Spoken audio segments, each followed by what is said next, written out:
Napakaraming tao. Yan ang mga manggagawa dito sa Saint Malo dito sa France na ito yung mga taong nag-i-strike. Yan yung mga manggagawang nag-i-strike dito sa Saint Malo. Ito ang kagandahan ng Saint Malo dito sa France. Yan, may mga taong tumatambay dyan kung halimbawa gustong makapagpahinga, mag-relax.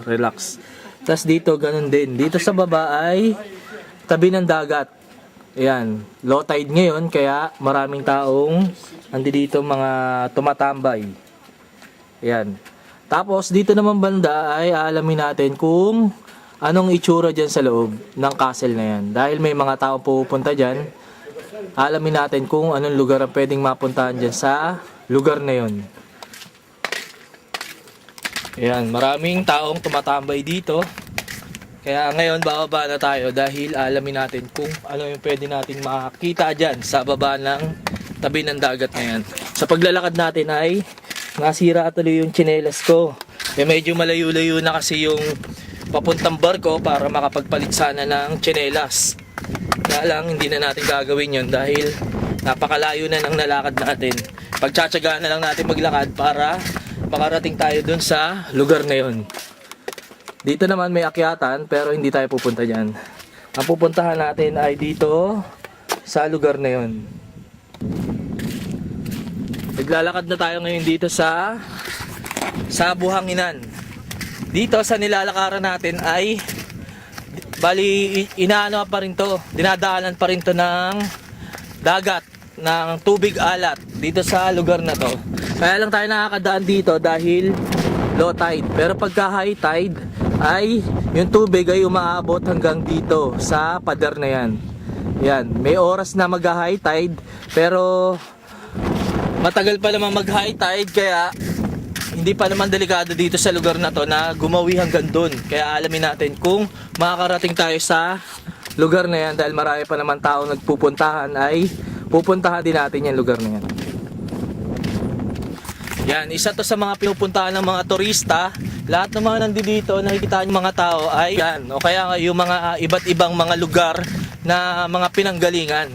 Isa to sa mga gustong-gusto nila mapuntahan ng mga turista dahil itong lugar na to ay pagka low tide ay nagbababaan lahat ng mga gustong malaman ng mga taong hindi nakakaalam dito sa lugar na to. Ayan. Para mapuntahan yung lugar na yan. Tapos may oras na high tide. Pagka high tide na ay wala nang pwedeng bumaba rito dahil ang tubig ay umaabot hanggang dun sa mataas na pader na yan. Ayan. Medyo malapit-lapit na tayo rito sa pupuntahan nating castle. Ayan, konting lakad na lang. Tapos may mga tao ring nandiyan na sa castle na yan. Ayan, tapos dito naman sa taas ay may mga tao rin. Ayan, nasa taas sila ng tuktok ng bundok. Ayan, kasi umakyat din sila dyan sa taas na yan. Tapos, doon tayo nang galing kanina. Ayan, ngayon, naglalakad na tayo hanggang dito. Ayan, yan ang lugar ng buong Saint Malo. Ayan. Malayo na, medyo malayo-layo na yung nalakad natin. Konting tiis na lang mararating na natin yung castle na yan. Kahit na medyo sira na tong tsinelas ko, hindi na ako nakapagpapalit.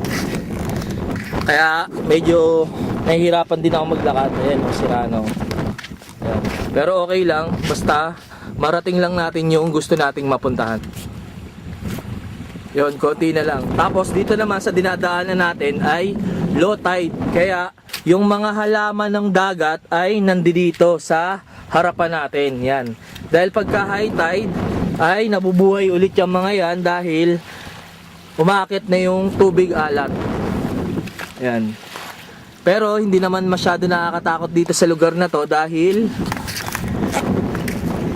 dahil sasabihan ka naman pagka halimbawang high tide tsaka mabagal naman ang tubig pagka nagka-high tide tong lugar na to. Ayan. Malapit na tayo dito. You know there is nothing in the front really, it's closed for the season, so it's up to you. But the pass to go there is not very easy. Thank you. You're welcome. Ayun. Bali, nagtanong ako dun sa nagmamangyat kung anong klaseng history meron dyan sa taas na yan. Pero isa siya sa mga turista na inalam kung anong klaseng castle niyan dyan sa taas. Hindi daw madaling umakyat dyan sa taas na yan.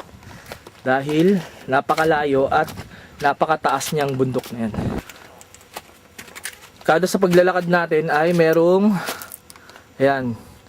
mga araw kung saan ka pwede dumaan para hindi masyado mahirap umakyat papunta ron.